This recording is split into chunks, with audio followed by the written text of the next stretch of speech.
गरीब किसान और यक्षिणी की प्रेम कहानी। उत्तर भारत के एक छोटे से गांव देवघर में एक गरीब किसान रहता था जिसका नाम मोहन था। मोहन का जीवन बहुत कठिन था। उसके पास केवल 2 बीघा बंजर जमीन थी और एक पुरानी झोपड़ी। उसके माता पिता कई साल पहले बीमारी से गुजर चुके थे। अब वो दुनिया में बिल्कुल अकेला था।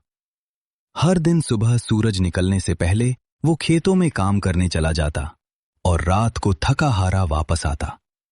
लेकिन जितनी मेहनत करता उतनी फसल कभी नहीं उगती थी। गांव के लोग अक्सर उसका मजाक उड़ाते थे। एक दिन गांव के जमींदार रघुवीर सिंह ने उसे बुलाया। रघुवीर सिंह ने कठोर आवाज में कहा, मोहन, अगर इस साल भी तू कर्ज नहीं चुका पाया तो तेरी जमीन मेरी हो जाएगी। मोहन ने हाथ जोड़कर कहा, मालिक, मुझे थोड़ा और समय दे दीजिए। जमींदार हंसने लगा, समय?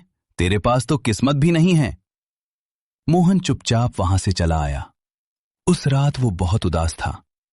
उसने आसमान की ओर देखकर कहा, हे भगवान, क्या मेरे जीवन में कभी खुशियां नहीं आएंगी? उसे बिल्कुल भी नहीं पता था कि उसी रात उसकी जिंदगी पूरी तरह बदलने वाली थी। गांव के पास एक बहुत पुराना जंगल था। लोग उसे चंद्रवन कहते थे।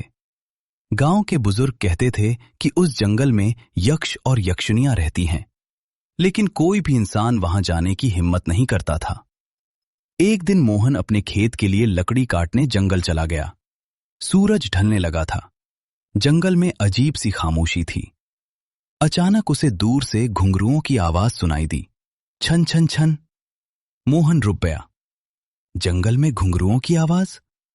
उसने सोचा शायद कोई लड़की रास्ता भटक गई होगी। वो धीरे धीरे आवाज की तरफ बढ़ने लगा। जंगल के बीचों बीच एक छोटा सा तालाब था। चांदनी उस पानी पर चमक रही थी और उस तालाब के किनारे एक लड़की खड़ी थी। उसने सफेद वस्त्र पहने हुए थे और उसके लंबे बाल हवा में लहरा रहे थे। उसकी सुंदरता इतनी अद्भुत थी कि मोहन कुछ पल के लिए जैसे पत्थर का हो गया। लड़की ने धीरे से उसकी ओर देखा। उसकी आंखें चमक रही थीं। वो मुस्कुराई। तुम कौन हो? मोहन घबराकर बोला, मैं मोहन, गांव का किसान।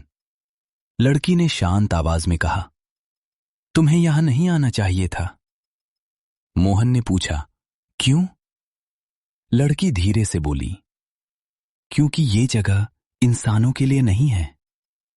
मोहन कुछ समझ नहीं पा रहा था। तभी अचानक हवा तेज चलने लगी। तालाब का पानी लहराने लगा और लड़की की आंखें चमकने लगीं। उसने कहा, मैं इंसान नहीं हूं, मैं यक्षिणी हूं। मोहन का दिल जोर से धड़कने लगा। लेकिन अजीब बात यह थी कि उसे डर नहीं लग रहा था। वो बोला, अगर तुम यक्षिणी हो तो मुझे नुकसान क्यों नहीं पहुंचा रही? लड़की हल्के से मुस्कुराई, क्योंकि तुम बाकी इंसानों जैसे नहीं हो। मोहन ने पूछा, तुम्हारा नाम क्या है? लड़की ने कहा, मेरा नाम चंद्रलेखा है।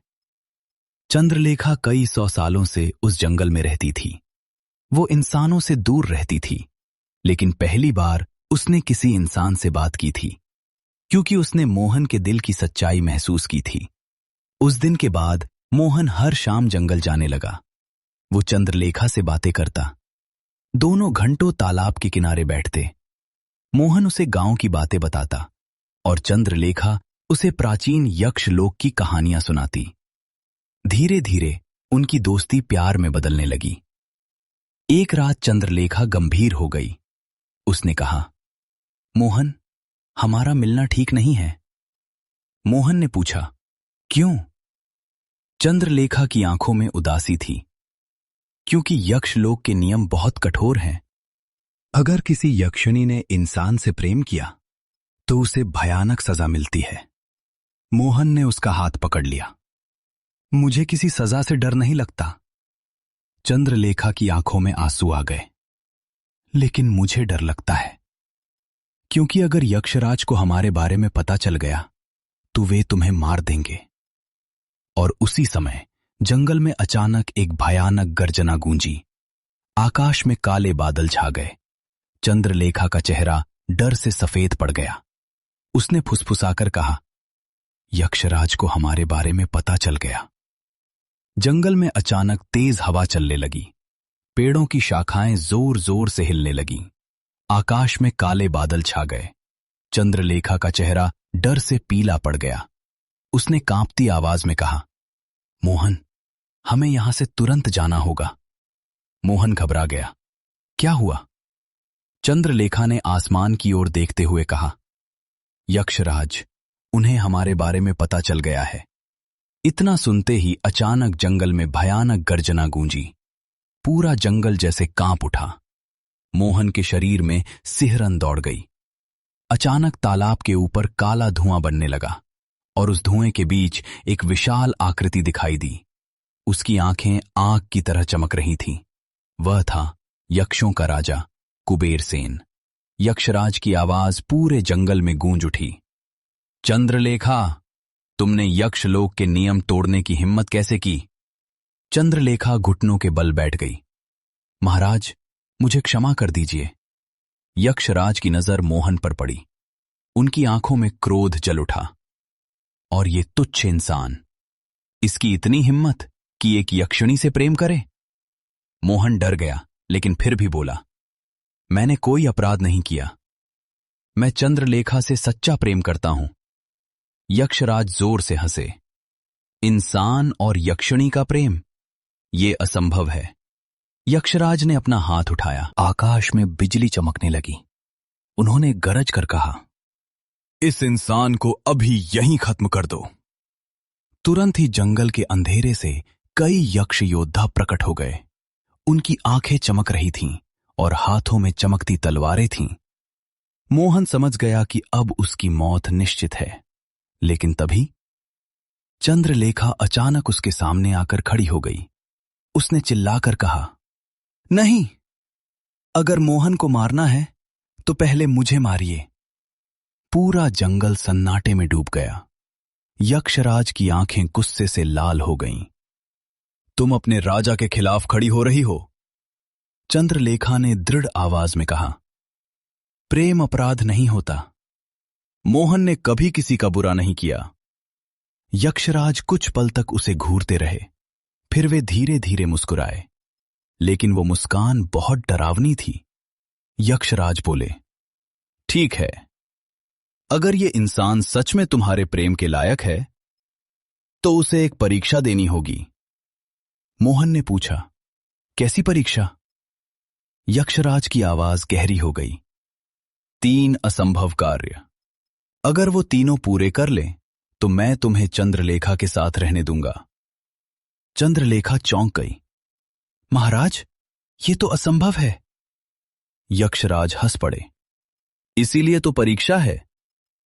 यक्षराज ने कहा, पहली परीक्षा, तुम्हें काल गुफा से अमर ज्योति लानी होगी। मोहन ने पूछा, काल गुफा? चंद्रलेखा के चेहरे पर डर साफ दिख रहा था। वो धीरे से बोली, वो जगह बहुत खतरनाक है। वहां राक्षस और भूत रहते हैं। यक्षराज ने कहा, अगर सूर्योदय से पहले वो अमर ज्योति लेकर नहीं आया तो उसकी आत्मा हमेशा के लिए काल गुफा में कैद हो जाएगी। यक्षराज और यक्ष योद्धा अचानक धुएं में गायब हो गए। जंगल फिर से शांत हो गया। चंद्रलेखा की आंखों में आंसू थे। मोहन, ये सब मेरी वजह से हुआ है। मोहन मुस्कुराया, अगर तुम्हें पाने के लिए मुझे 100 परीक्षाएं भी देनी पड़े तो मैं तैयार हूं। चंद्रलेखा ने उसका हाथ पकड़ लिया। लेकिन काल गुफा से कोई कभी वापस नहीं आया। मोहन ने दृढ़ आवाज में कहा, तो मैं पहला इंसान बनूंगा जो वापस आएगा। रात गहरी हो चुकी थी। मोहन हाथ में एक मशाल लेकर जंगल के सबसे अंधेरे हिस्से की ओर चल पड़ा। चंद्रलेखा दूर खड़ी उसे जाते हुए देख रही थी। उसकी आंखों से आंसू बह रहे थे। वो धीरे से बोली, हे देवताओं, मेरे मोहन की रक्षा करना। मोहन को बिल्कुल भी नहीं पता था कि काल गुफा में उससे भी ज्यादा भयानक रहस्य छिपा हुआ है और वहां उसका सामना होने वाला था। 1000 साल पुराने राक्षस से। रात गहरी हो चुकी थी। आकाश में बादल छाए हुए थे और चांद की रोशनी मुश्किल से ही जंगल तक पहुंच रही थी। मोहन हाथ में मशाल लेकर काल गुफा की ओर बढ़ रहा था। जंगल का वो हिस्सा इतना डरावना था कि वहां पक्षियों की आवाज भी नहीं आती थी। हर कदम के साथ उसे महसूस हो रहा था कि कोई अदृश्य शक्ति उसे देख रही है। लेकिन उसके मन में सिर्फ एक ही बात थी, चंद्रलेखा। वो खुद से बोला, मुझे किसी भी हालत में अमर ज्योति लानी ही होगी। कुछ देर बाद मोहन एक विशाल पहाड़ के सामने पहुंचा। उस पहाड़ के बीचों बीच एक काली गुफा थी। गुफा का मुंह ऐसा लग रहा था जैसे कोई विशाल दानव अपना मुंह खोलकर खड़ा हो। गुफा के अंदर से ठंडी हवा आ रही थी। मोहन ने मशाल को कसकर पकड़ा और धीरे धीरे अंदर कदम रखा। जैसे ही वो अंदर गया, गुफा के अंदर से अजीब फुसफुसाहटें सुनाई देने लगी। वापस चले जाओ, यहां से कोई जीवित नहीं जाता। मोहन डर गया, लेकिन उसने हिम्मत नहीं छोड़ी। वो आगे बढ़ता रहा। कुछ दूरी पर गुफा बहुत बड़ी हो गई। वहां जमीन पर सैकड़ों कंकाल पड़े थे। मोहन खुश हो गया, लेकिन जैसे ही वो उस ज्योति के पास पहुंचा, अचानक जमीन कांपने लगी। गुफा में भयानक गर्जना गूंजी। पत्थर के पीछे से एक विशाल आकृति उठी। वो था, उसका शरीर पहाड़ जितना बड़ा था। उसकी आंखें अंगारों की तरह जल रही थीं। उसने गुस्से से गरज कर कहा, कौन है जो मेरी अमर ज्योति चुराने आया है? मोहन कांप गया, लेकिन फिर भी बोला, मैं मोहन हूं। मुझे ये ज्योति अपने प्रेम को बचाने के लिए चाहिए। राक्षस जोर से हंसा। प्रेम? इंसान का प्रेम तो बहुत कमजोर होता है। मोहन ने दृढ़ आवाज में कहा, सच्चा प्रेम कभी कमजोर नहीं होता। राक्षस कुछ पल तक उसे देखता रहा। फिर उसने कहा, अगर तुम्हारा प्रेम इतना ही सच्चा है तो तुम्हें एक और परीक्षा देनी होगी। मोहन ने पूछा, कैसी परीक्षा? राक्षस बोला, तुम्हें इस आग के घेरे में खड़ा होना होगा। अगर तुम्हारा दिल सच में पवित्र है तो आग तुम्हें नुकसान नहीं पहुंचाएगी, लेकिन अगर तुम्हारे मन में जरा भी डर या झूठ हुआ तो तुम तुरंत जलकर राख हो जाओगे। राक्षस ने जमीन पर हाथ मारा। तुरंत ही चारों ओर आग का घेरा बन गया। लपटें आसमान तक उठने लगीं। मोहन के सामने दो रास्ते थे, या तो वो डरकर भाग जाए या फिर उस आग में कदम रखे। उसने आंखें बंद की और चंद्रलेखा का चेहरा याद किया। फिर वो धीरे धीरे आग के घेरे में कदम रख गया। कुछ पल के लिए गुफा में सन्नाटा छा गया, लेकिन आश्चर्य की बात, आग ने उसे जरा भी नुकसान नहीं पहुंचाया। राक्षस की आंखों में आश्चर्य था। वो धीरे से बोला, सदियों में पहली बार मैंने इतना सच्चा प्रेम देखा है। उसने अपने विशाल हाथ से अमर ज्योति उठाई और मोहन को दे दी। ये ज्योति अब तुम्हारी है, जाओ और अपने प्रेम को बचाओ। मोहन खुश होकर गुफा से बाहर निकल गया, लेकिन उसे नहीं पता था कि इस बीच यक्षराज एक नई खतरनाक योजना बना रहे थे। सुबह की पहली किरण जंगल के पेड़ों पर पड़ रही थी। मोहन अमर ज्योति लेकर काल गुफा से बाहर निकल आया था। उसका चेहरा थका हुआ था, लेकिन उसकी आंखों में खुशी थी। वो मन ही मन सोच रहा था, अब सब ठीक हो जाएगा। अब यक्षराज को अपना वादा निभाना होगा। वो जल्दी जल्दी चंद्रवन की ओर बढ़ने लगा। उधर तालाब के किनारे चंद्रलेखा पूरी रात से खड़ी थी। उसकी आंखों में चिंता साफ दिखाई दे रगाड़ती थी। वो बार बार आकाश की ओर देखती और भगवान से प्रार्थना करती, हे देवताओं, मोहन को सुरक्षित वापस भेज दीजिए। तभी दूर से कदमों की आवाज आई। चंद्रलेखा ने मुड़कर देखा। वो मोहन था। उसके हाथ में अमर ज्योति चमक रही थी। चंद्रलेखा की आंखों में खुशी के आंसू आ गए। वो दौड़कर उसके पास आई। मोहन, तुम सच में वापस आ गए। मोहन मुस्कुराया। मैंने कहा था ना, मैं जरूर लौटूंगा। अचानक आकाश में काले बादल छा गए। तेज बिजली चमकने लगी। तालाब का पानी जोर जोर से हिलने लगा। मोहन और चंद्रलेखा समझ गए, यक्षराज आ गए हैं। कुछ ही क्षणों में आकाश से काला धुआं उतरने लगा और उसके बीच यक्षराज प्रकट हो गए। उनकी आंखों में हैरानी थी। तो तुम सच में काल गुफा से अमर ज्योति ले आए? मोहन ने वो ज्योति उनके सामने रख दी। मैंने पहली परीक्षा पूरी कर दी। यक्षराज कुछ पल तक चुप रहे। फिर उनकी आंखों में फिर से वही कठोरता आ गई। लेकिन अभी 2 परीक्षाएं बाकी हैं। चंद्रलेखा घबराकर बोली, महाराज, पहली परीक्षा ही बहुत खतरनाक थी। लेकिन यक्षराज ने उसकी बात अनसुनी कर दी। उन्होंने मोहन की ओर देखते हुए कहा, दूसरी परीक्षा और भी कठिन है। मोहन ने पूछा, क्या करना होगा? मोहन खुश होकर गुफा से बाहर निकल गया।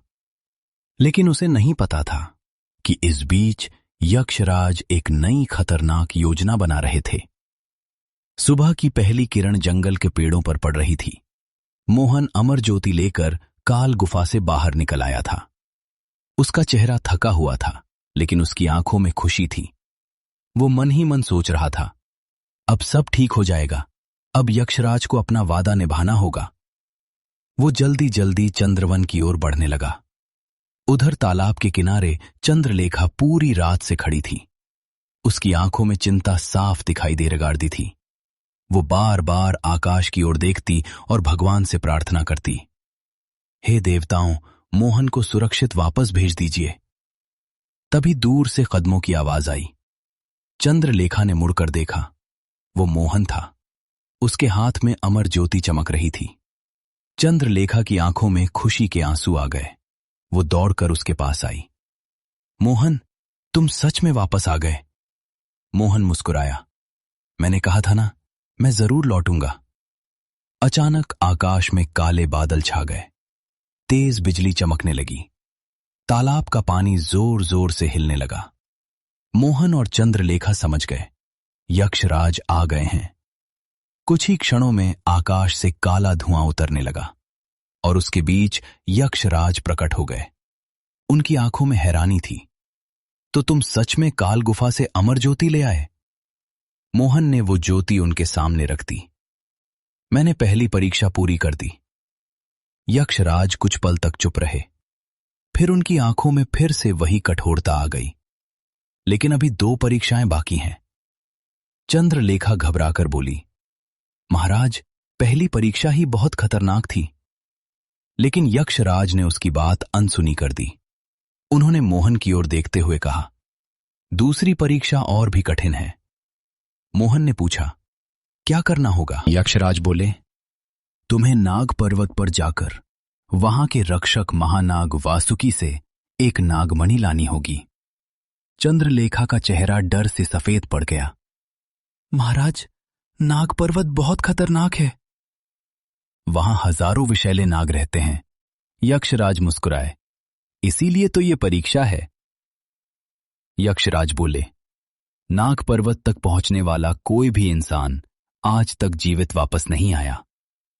अगर महानाग वासुकी ने तुम्हें देख लिया तो एक ही फूंक में तुम्हें पत्थर बना देगा। मोहन कुछ पल चुप रहा। फिर उसने शांत आवाज में कहा, मैं ये परीक्षा भी पूरी करूंगा। चंद्रलेखा की आंखों में आंसू आ गए। मोहन, मैं तुम्हें खोना नहीं चाहती। मोहन ने धीरे से उसका हाथ पकड़ लिया। अगर मैं डर गया तो हमारा प्रेम अधूरा रह जाएगा। मुझे ये करना ही होगा।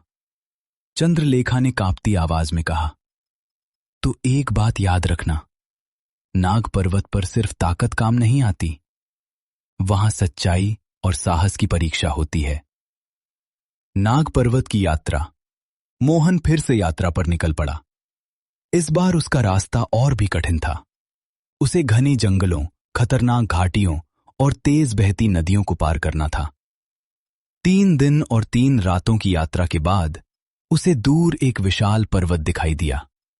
वो था नाग पर्वत। उस पर्वत के चारों ओर काले बादल घूम रहे थे और वहां से लगातार फुफकारने की आवाज आ रही थी। मोहन जैसे ही पर्वत के पास पहुंचा, जमीन पर सैकड़ों सांप रेंगते हुए दिखाई देने लगे। उनकी आंखें चमक रही थीं। कुछ ही पलों में हजारों नाग उसे घेर चुके थे। मोहन डर गया। लेकिन उसने हिम्मत नहीं छोड़ी।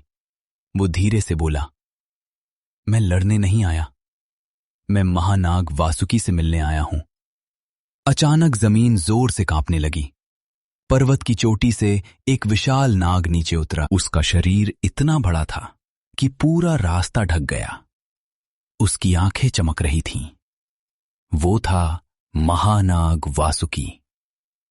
वासुकी की आवाज गूंज उठी, इंसान, तुम्हारी इतनी हिम्मत कैसे हुई यहां आने की? मोहन ने झुककर कहा, मैं नागमणि लेने आया हूं। सारे नाग एक साथ फुफकारने लगे।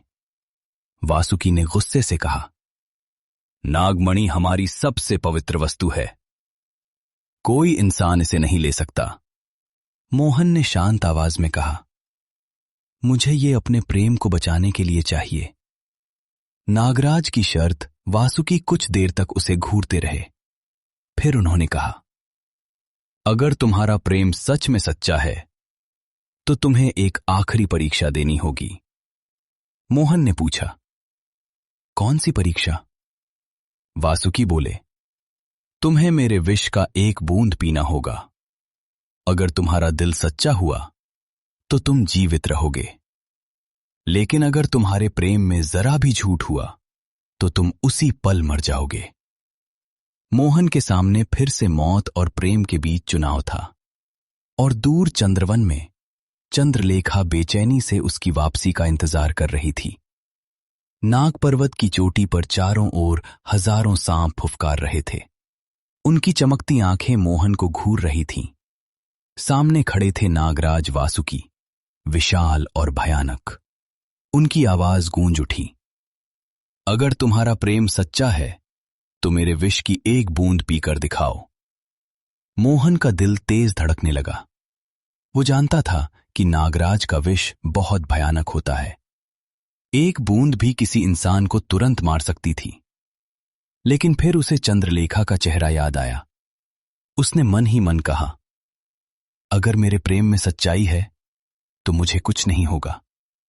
मोहन ने दृढ़ आवाज में कहा, मैं तैयार हूं। नागराज वासुकी ने अपनी फन से एक छोटी सी चमकती बूंद गिराई। वो थी नागविष। मोहन ने उसे अपने हाथ में लिया। कुछ पल के लिए वो रुका, लेकिन फिर बिना डर के उसने वो विष पी लिया। चारों ओर सन्नाटा छा गया। सभी नाग उसकी ओर देखने लगे। कुछ ही क्षणों बाद मोहन के शरीर में तेज जलन होने लगी।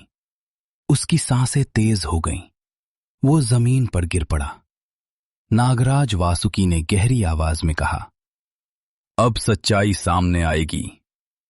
कुछ देर तक मोहन तड़पता रहा, लेकिन अचानक उसके शरीर की जलन धीरे धीरे शांत होने लगी और वो धीरे से उठकर खड़ा हो गया। सभी नाग आश्चर्य में पड़ गए। नागराज वासुकी की आंखों में सम्मान था। उन्होंने कहा, सदियों में पहली बार किसी इंसान ने हमारे विष को सह लिया है। तुम्हारा प्रेम सच में पवित्र है। वासुकी ने अपनी फन के बीच से एक चमकती हुई नागमणि निकाली। वो इतनी चमकीली थी कि पूरा पर्वत रोशनी से भर गया। उन्होंने वो नागमणि मोहन को दे दी। ये तुम्हारी है, जाओ और अपने प्रेम की रक्षा करो। मोहन ने झुककर उन्हें धन्यवाद दिया और वापस चंद्रवन की ओर चल पड़ा। जब मोहन वापस चंद्रवन पहुंचा, चंद्रलेखा उसे देखकर खुशी से रो पड़ी। मोहन, तुम फिर लौट आए। मोहन ने मुस्कुराकर कहा, मैंने नागमणि भी ले ली। लेकिन तभी अचानक आकाश में फिर से बिजली चमकी। हवा तेज हो गई और काले धुएं के बीच यक्षराज प्रकट हो गए। उन्होंने नागमणि को देखा। उनकी आंखों में आश्चर्य था। तुमने दूसरी परीक्षा भी पूरी कर ली? चंद्रलेखा उम्मीद से बोली, महाराज, अब तो आप हमें साथ रहने देंगे। लेकिन यक्षराज की आंखों में फिर वही कठोरता आ गई। अभी आखिरी परीक्षा बाकी है। मोहन ने शांत आवाज में पूछा, अब क्या करना होगा? यक्षराज बोले, तीसरी परीक्षा सबसे कठिन है। तुम्हें यक्षलोक में जाकर वहां की सबसे खतरनाक शक्ति अग्निदेव का शापित रत्न लाना होगा। चंद्रलेखा चौंक गई। महाराज, वो असंभव है। यक्षलोक में इंसानों का जाना मना है। यक्षराज मुस्कुराए। इसीलिए ये आखिरी परीक्षा है। यक्षराज ने कहा, उस रत्न की रक्षा अग्निदानव करता है। वो इतना शक्तिशाली है कि यक्ष भी उससे डरते हैं। अगर तुम उसे हरा सके तो मैं तुम्हें चंद्रलेखा के साथ रहने दूंगा। यक्षराज के जाते ही चंद्रलेखा रोने लगी। मोहन, अब बस करो, मैं तुम्हें खोना नहीं चाहती। मोहन ने धीरे से कहा, अगर मैं ये परीक्षा नहीं दूंगा तो हम हमेशा के लिए अलग हो जाएंगे। चंद्रलेखा ने कांपती आवाज में कहा, यक्षलोक में जाने वाला कोई इंसान कभी वापस नहीं आया। मोहन मुस्कुराया, तो मैं पहला इंसान बनूंगा जो वापस आएगा।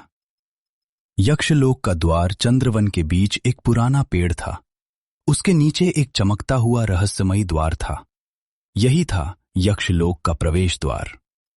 मोहन ने आखिरी बार चंद्रलेखा की ओर देखा। उसकी आंखों में आंसू थे। वापस आना, मोहन ने कहा, मैं जरूर लौटूंगा। और फिर वो उस चमकते द्वार में प्रवेश कर गया। लेकिन उसे बिल्कुल भी नहीं पता था कि यक्षलोक में अग्निदानव उसका इंतजार कर रहा था। मोहन जब उस रहस्यमयी द्वार से अंदर गया तो उसने खुद को एक बिल्कुल अलग दुनिया में पाया। ये था यक्षलोक। चारों ओर चमकते महल, विशाल पेड़ और हवा में तैरती रोशनी थी। लेकिन उस सुंदरता के पीछे एक अजीब सा डर छिपा हुआ था, क्योंकि इस जगह पर इंसानों का आना सख्त मना था। जैसे ही मोहन आगे बढ़ा, अचानक जमीन जोर से कांपने लगी। आकाश में आग की लपटें उठने लगीं और सामने एक विशाल दरवाजा खुल गया। उस दरवाजे के पीछे से एक भयानक आवाज गूंजी, कौन है जो यक्षलोक में आने की हिम्मत कर रहा है?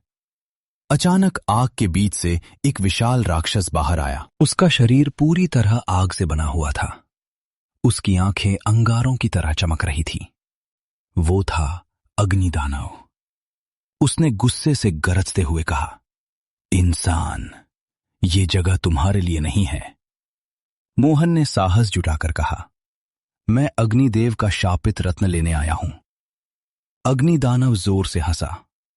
सदियों में पहली बार कोई इंसान यहां तक पहुंचा है। लेकिन अब तुम्हारी कहानी यहीं खत्म होगी। भयानक युद्ध।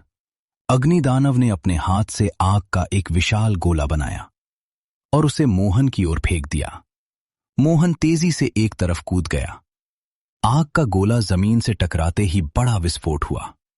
मोहन समझ गया कि यह लड़ाई बहुत खतरनाक है। तभी उसे याद आया, उसके पास अमर ज्योति और नागमणि दोनों हैं। उसने नागमणि को हाथ में उठाया। अचानक नागमणि से तेज रोशनी निकलने लगी। उस रोशनी से अग्निदानव कुछ पल के लिए कमजोर पड़ गया। मोहन ने उसी समय अमर ज्योति को जमीन पर रखा।